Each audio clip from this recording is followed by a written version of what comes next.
All right, Bo, appreciate you joining me, man. We'll jump right into this conversation if that's good with you. Where I want to start is talking about preparation. I'm not sure our listeners have a full appreciation of what goes into preparing week to week when we're talking about big time Power Five college football. And I've been able to observe that sort of from you the past couple years. And so I just want you just start us off, walk our listeners through a week of preparation for a college football game. What all goes into getting ready to play on Saturdays? Well, that's a loaded question because really from, I guess, after the game, the week before, and then Sunday through whenever kickoff is on Saturday, you stay preparing. So everything you do, you kind of got to build towards that game on Saturday and get to the weekend. But it starts on Sunday, and you really have to get your body back right. You have to make sure that your body is ready to go for the week of practice, the week of preparation, and then you got to make sure that you're at your peak performance for the game Saturday. And then from the mental side of things, you start opponent breakdown and scouting on Sunday, Monday, and then you get into practice, and then you start game planning. Base downs, third downs, red zones, special situations, you name it. That's really the bulk of Tuesday, Wednesday, half of Thursday, and then once you get to Friday, you get a little bit of time to catch your breath. Everything's in, everything's situated. There's a few tweaks to it, but really until the game, you're always hydrating, preparing, going back over things that maybe you missed throughout the week. But I feel like preparation never really stops. And you can definitely tell once you get to Saturdays if you're prepared or not. And I don't think I've ever been, um, you know, over prepared. I don't think you can get too prepared. I don't think Mhm. that's possible. But this year, I definitely believe that I was the most prepared that I've been in my career, and I think that's why it translated on the field. I mean, you just mentioned it. What were the differences when you look back at what your preparation, in the final weeks, let's say, the final few games of your college career compared to earlier on? What was really different about that, and how had it changed or evolved over the years?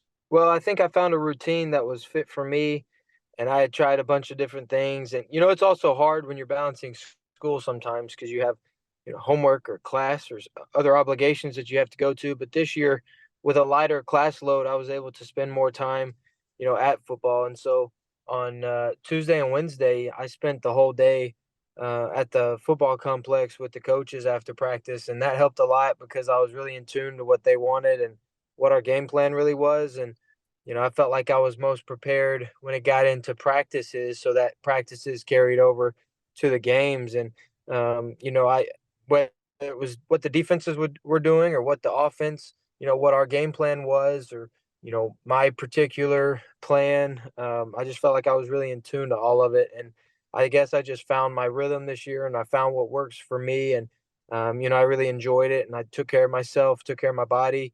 My mind was fresh, and I slept really well. Ate really well throughout the season. I trained hard so that I was in shape for the game. So there was so much that built up and led to it, but I just felt like I really hit my stride and hit a good routine. I mean, you described feeling really in tune with everything, but is part of that because you had some autonomy, like you had some ownership in the game planning and in the process? I mean, just talk to us about that. I know obviously you had two OCs the past couple of years at Oregon, but it always felt like you were very involved in that process. Is that fair to say? Yeah, this year I was most, the most involved I had been in college, and I think it's just because as you go, the most, I was the most experienced I'd ever been, and I'd been around the game a lot, and I'd played for 5 years, and that's a lot, in college, and so I'd seen a lot, and ran a lot of plays and done a lot, so I think that was huge, and I think the coaches did a great job of letting that translate over. They really took my situation and allowed us both to grow and thrive over it. And, they would ask me questions and I would ask them questions. And, at the end of the day, I would have some ideas, but they put together some of the best game plans. And, I just went out there and executed it. And really what I wanted to do with the ownership of it is just make sure that whatever's in, I knew like they knew. So, whether it was they who put it in, I wanted to feel like, pretend like it was myself who put it in. This is what, the game plan that I would make. And so I would just go through it like, that I made it so I would have that ownership, and I learned it so I could teach other guys. And, I thought that the Tuesdays and Wednesdays that I was with the coaches, that's when I grew the most throughout the week and learned the most, because that's just like it goes back to preparation. The coaches obviously are there for a reason. They teach and coach, and they don't stop. So I picked up a lot from them that you can't really pick up from practice.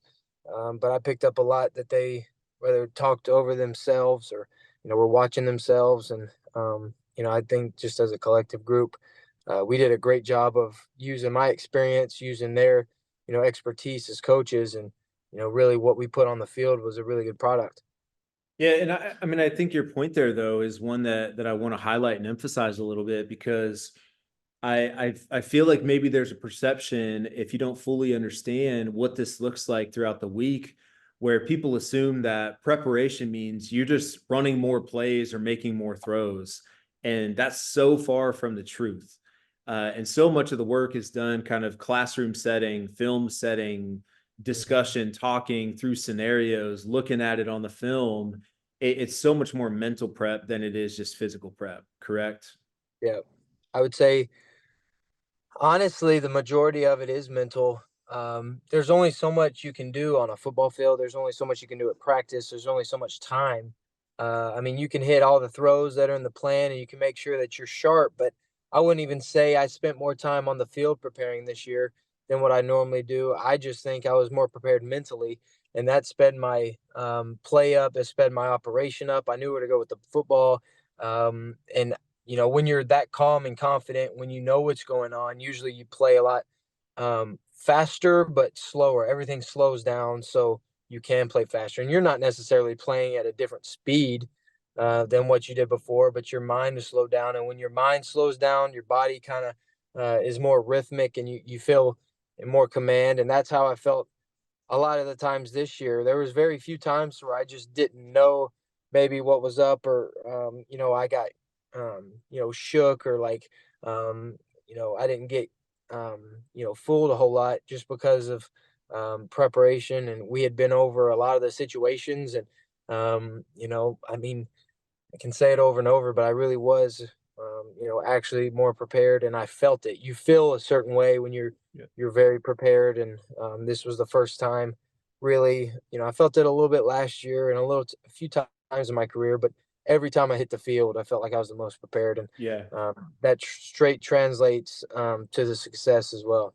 Yeah, I mean, I love how you describe there's like a calming effect to it. There's a confidence that comes from knowing I'm prepared, and then just how the game slows down. All right, last question here about preparation. But is there anything unique about your day to day and how you're preparing over the course of the week that you feel is maybe different than what a lot of other quarterbacks are doing? Is there anything that kind of stands out for you? Yeah, I mean, like I say, I go back on Tuesdays and Wednesdays.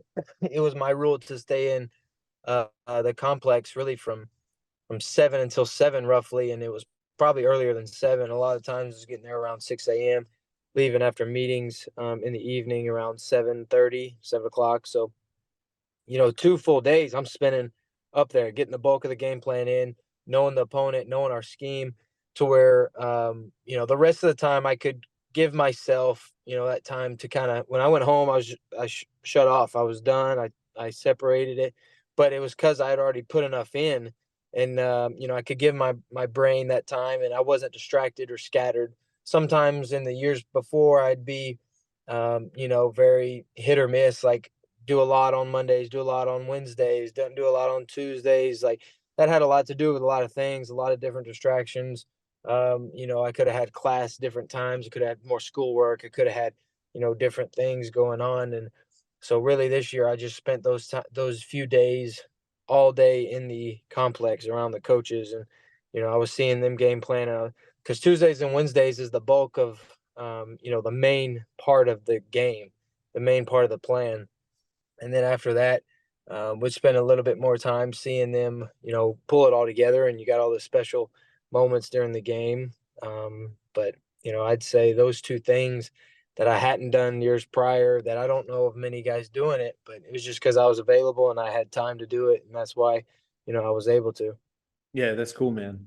All right, let's continue to talk just about areas that you've grown in. And I'm curious if we kind of shift gears a little bit now. How is the Bo Nix that I saw leading the Oregon football team in the fall, right? How is that guy different? How is he the same from the guy you were in your first few years at Auburn in terms of leadership? Point blank, I was just older and more mature, and I had been through a lot more moments and been through a lot of more situations, and I had experienced different things to where I knew how to handle, pretty much everything I came in contact with. I think from a leadership standpoint, it's all about understanding and knowing that your teammates and how they are led, because everybody has a tendency to be led in consistent ways. So for me, it was, I'm somebody can get on to me and be very crucial and very critical on myself, and that brings it out of me, and that's usually how I respond. And some guys aren't necessarily like that. Some are, some aren't. But you really got to find what drives a person, what motivates them, what gets them going. How you can communicate with them, what they need out of you, and that's the main thing. And so when you understand that, you to me, I became a better leader. And I think before I figured it out, it was kind of like it was sometimes rocky, and sometimes you didn't do it right, and you really felt it, and striving to be the best leader. But I think it just took time to figure out. Yeah. So was that something though, and maybe the real change, I guess, was were you more intentional about trying to learn how guys wanted to be led and how you could really get through to them? Yeah, I think at Auburn, I think I was um, too demanding and too tough on guys, and I put a lot on winning and having success, and I don't think to a certain extent that wasn't necessarily the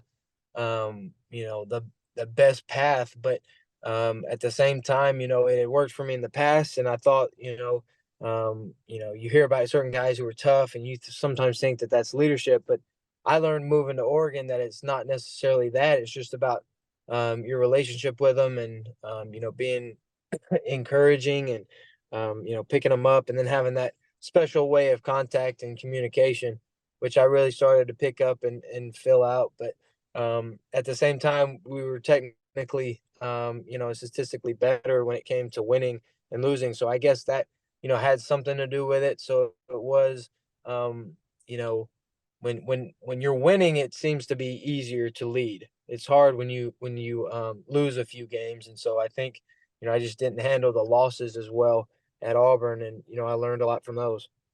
It sounds like though maybe your natural way of leading and what you respond to best is just very like, hey, there's a standard that needs to be met, and I'm going to hold you accountable and myself accountable to that. But a lot of like trying to bring people up um, by pushing them. And really, it sounds like the what maybe came less natural and what you learned, and just as you noted, how you kind of matured was understanding the more relational aspect of leadership. Is that a fair way to kind of summarize some of that? Yeah, it is, and I think more than just the relational. I've always been relational, but it's the relational part of um, I guess leading, and the relational part. That's what's driving it, and you don't have to necessarily leave the relationship part to be a leader. You can kind of fit that, together. And um, I thought that as time went on, uh, simply watching other people do it and just being around people, who were good leaders. And, I think most of the time you realize as a player, when you're leading somebody, is you don't have to be the coaches. Their role is to be tough on you and to pull it out of you. And I think that's what I figured out, is that, I think it's better just to lead, how my normal authentic self would lead, and don't have to be anything more than what I am. Yeah. How about, one of the things that I saw that was a little bit different, one of my observations about the team in general, and I know you had a big role in this, but there was more player-led meetings, like team meetings. And just how comfortable, I guess, more specific to you, how comfortable you would be in any of those meetings to step up and speak, or at any point to kind of address the team. That seemed like, I'm sure there was some comfort with that in years past, but it seemed like you really took ownership over that this year. Talk to me a little bit about that. Yeah, we felt like we wanted to be player led, and we thought the best way for our team to have success was through player led leadership. And it's not, you can't just walk into a program and take over as a leader. So I felt like this year I was able to enhance my leadership and be a bigger leader because of last year and because of what I did, and how we went about it. You kind of earn the right to be a leader. And as this year fell, I was an older guy, had a lot of experience.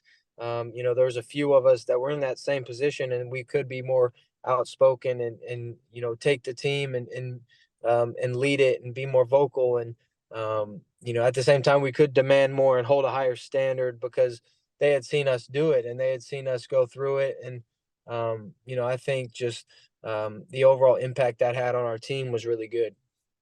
Awesome. What do you anticipate, Bo, to be different about leading a group of now like grown men professionals in the NFL? And not saying that necessarily comes with, right out of the gate getting drafted, but the position of being a quarterback, a lot of the time that leadership responsibility kind of falls into your lap. So what do you anticipate about being different?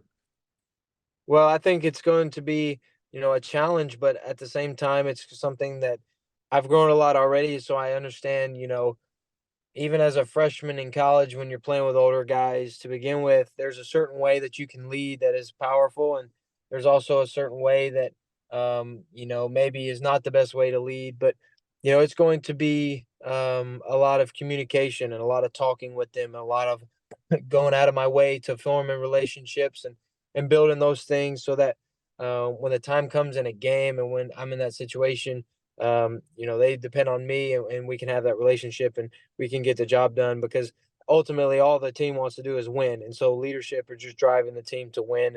And I believe that anybody can be a leader because, anybody can go after that goal to win. Anybody can have that, goal. So I think moving forward, it's going to be a fun challenge, but at the same time, it's not being, you know, anybody that you're not. It's not being bigger than you are. It's just understanding that, yeah, you are younger, but at the same time, they'll listen to someone who, works really hard and puts a lot into it. And if they see me up there, at the facility, all the time, and it's all about perspective and just seeing it done. And you also got to be humble and just say, every once in a while you'll be wrong. You got to own it, and just once they see that, they just kind of they're drawn to it. And there's no necessarily right or wrong way to do it, but it's just filling it out and understanding the team that you have and how you can lead them. Right. And I think, like you said too, even your experiences in colleges, you kind of got to earn it. And I think to your point, then you earn that through just doing the right things, being a good guy, developing authentic relationships, and so on. So, all right, last kind of main set of questions here. I want to get your take on. Let's just talk about growth, your personal growth as a person, as a player, but specifically, where do you feel like you've grown the most in your time in college football? I can put a lot into it, and I can put a lot of effort and focus and drive into it. And if it doesn't work out, then it's okay. It's not the end of the world. And, I don't have to take it so seriously to where I'm so caught up into it to where all I'm worried about is the wins and the losses. I felt like over time, I learned that. And that was something that, grasping really helped me. And, I really grew, when adversity hit, and not making it my end all be all and putting so much into it to where it just crushed me. Now that didn't mean I wasn't going to work the same and have the same passion and go and drive. If anything, it heightened it. But I think that I understood that there's a lot more to just football than wins and losses, and there's a lot more to being a teammate than wins and losses. And I just had more fun with it, and I didn't take it so serious, and I think it worked out. Is that something though that you feel like just naturally you sort of learned and developed in over time, or is that something intentional that you identified and said early on in your career, like, man, this is crushing me, and I'm putting so much into it, and like I don't want it to be like this forever. So where do you fall in that? It was both. It was I learned over time, and then it was a conscious decision that I made once I figured it out. Because nobody wants to put all that on themselves and then just not enjoy it anymore. the fun part of playing is playing. You get to play football, you get to enjoy it, and that's why you're out there. And then I believe if you're going to do it, you do the best you can, and you be the best you can, because that's you know um, the fruits of your labor. You do all this stuff, you might as well be the best you can be at it. Um, but I felt like I took it as um, you know, and I didn't take it less serious. I just didn't put as much into it. Didn't put The best way to put it is I didn't put my identity in wins and losses or the game of football. So if something happened, it can be taken away and I'd still be the same person. I'd still be okay. I go find something else to do. And then once you have that perspective, you have you don't take it for granted. So you really go out there and do your best with it. And that's something I learned over time, because I put a lot of pressure on myself at Auburn, a lot of added pressure to be Superman and go out there and win for the team, and to do it all myself. When I got to Oregon, it was all about how can I help the team do it? How can I what can I do to make the others around me better? How can we all inclusively do it? And it was just a lot less added pressure, and I don't think there's I mean, neither one of them is right or wrong, but it helped me out, and I think that led to a lot more success for myself. Yeah. No, I mean, it's refreshing to hear you talk about the biggest change in your time in college football is more just in your perspective as opposed to my ability to make certain throws or in how I Yeah. prepared or any of that. And then as a result, it still brought better football out of you. Like Uh that's what I huh. think is so cool about that. So how about this? I'm curious to just get your take. Our listeners probably don't know, but growth being such an important, aspect of the program at Oregon. It's one of the what we would call like team DNA traits. How much did just hearing that and the consistent messaging of hearing it from the coaches, I would probably daily, how do you think that contributed to your growth, to the team's growth just over time?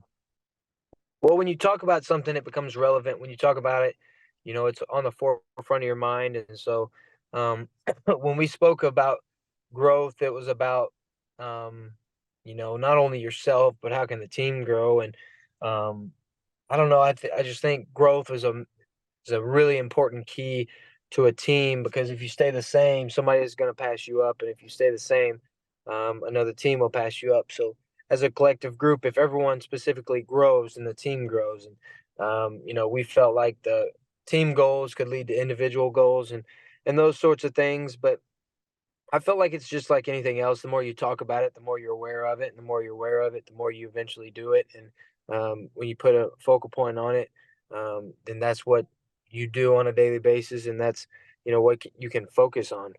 Yeah. All right. How are you approaching this time right now in preparation for the NFL draft? Because I'm assuming there are some things that you'd like to see in yourself just get better at, maybe that you've identified or you've gotten some feedback from others. So you've maybe identified some areas that you want to grow in. So what does this time period look like for you right now? Well, like you said, there's a lot that I can get better at, but at the same time, I want to be in the position to where, you know, I'm a sponge. I collect everything that I can and just get better. I'm gonna act like, I'm the worst player in this draft so that I have the most to grow on, and not necessarily believing that I'm the worst, but just putting myself in a perspective that, if I was the worst player in this draft, how much better would I have to get, to be the best player in this draft? And ultimately, you're not going to move on that scale that drastically, but if you believe that in your mind, and if that's how you, operate, then I believe there's a lot of growth that can happen, and there's a lot of things that you can get better at. But I'm just an open sponge. I'm trying to get all the information I can. I'm trying to physically get better, mentally get better, spiritually get better, in all areas of my life get better. And I'm also like in the frame of mind to where I'm not going to put all this unadded, stress and expectation on myself about where I go in the draft, and what team I go to. Ultimately, that's completely out of my control, and I literally can do nothing in this draft to be drafted. I can just do the best I can, and I can do what I think is right, and do well in interviews, do well on the field.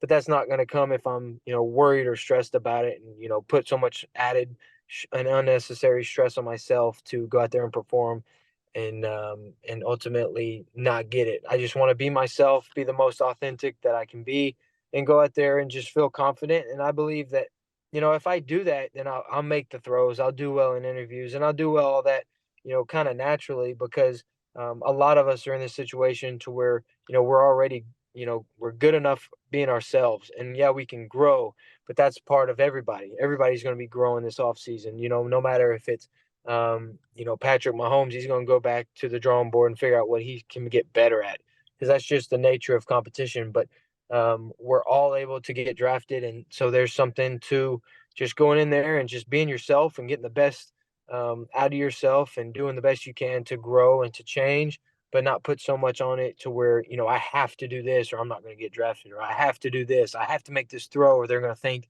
that I can't make it. And it's just like, you're human. You're not going to be able to do everything. So just go out there and do the best you can. Yeah, man, that's such awesome perspective. And again, I didn't know you years ago with younger years at Auburn, but I have a hard time imagining that Bo would have given me that kind of an answer with so much depth. So I think it's just a testament to the kind of guy and the player that you become. I want to hit a couple more things here, more, let's say, kind of fun questions to wrap us up, and then I'll let you go. How about this? This one's got a little depth to it, but I want you to fill in the blank here. To truly know Bo Nix is to know blank. Competition or passion or something, something along the lines of extreme intensity and just, competition and a scale of whatever you go out there and do it to be your best and to truly know me. I guess you got to understand that, or you may misinterpret me because I may come off in something different than, what I truly am. And all I want to do is just go out there and do the best I can to win, especially on the football field. That's literally all it comes down to. And so some people would take that as, selfish or overambitious or something. It can always be taken out of proportion, but I just think if you understand competition, how badly you want something, you would understand myself a little bit more. Yeah, I love it, man. All right, how about favorite football player to watch growing up? So that was in stages really early in my career. When I first started having this, the dream and the opportunity, it was Tim Tebow. He was really the first one that kind of put college football, put the Heisman, put a national championship, put the NFL on the map for me. And then next was Cam Newton right after that, at Auburn. And I really watched him, and that was at the prime of me wanting to go to Auburn and be the next, guy for that program. And then, ever since then, there's been several. Most recently, Patrick Mahomes, Aaron Rodgers, Joe Burrow. Those guys are just great to watch, and just model your game after. You can't go wrong with watching those guys. And at the end of the day, it's anybody who will, whoever I can watch to pick up something to make myself better. I think, I understand the value in that as well. All right, so to that point, favorite non-football athlete. That's a great question. I like LeBron James a lot, but I also have a great respect for Michael Jordan. I think the comparison of those two is kind of ridiculous because they're almost hard to compare in a way. They both have changed the game just as much as the other person. And, I think what LeBron has been able to do, I've been alive to watch him and witness what he's done. He started when I was young and he's been going for pretty much the whole time. But um, I think his greatness to do it year in and year out, while also, having the same wife and having kids and growing a family, and you don't ever see him in a negative light in the news. I just think he handles his business as a professional. And one thing about LeBron is he had more attention as a rookie as almost as he does now. Like Right. the attention is the same, Yeah. and he has performed and achieved and pretty much knocked all that expectation out of the park, and he exceeded all of that, and he has become one of the best athletes purely of all time. Not only for his sport, but just a straight up athlete, and how long the longevity he's been able to do it at, it's admirable because you can pull so much from him. And like we got the documentary of MJ and The Last Dance, LeBron's is going to be really special too. And so Yeah. I think that just the competitive nature of both of those guys, and they're willing to to be the best, is impressive. Man, you finally hit it. I was saying, I'm like, you naming all these guys, the football players, and then LeBron and MJ. I'm thinking like the competitors, right? And you said like to know Bo Nix is to know that like you're a competitor. So that's what was cool about it. All right, a couple more. Favorite book all time. What do you got? Does the Bible count? It counts, but give me a second one. I think extreme ownership is really good because at the point of life that I'm in, there's so much that you can almost go by daily, and everything you can pick up in that book, it's like something else that could motivate you throughout that day. So there's a lot of simple quotes and simple suggestions from that book that you can tie into a daily life. And it doesn't have to necessarily even be a quarterback for a team. It could be, an owner of a restaurant. You can do a lot of those habits and, Mhm. really just, get better and be the best you can be.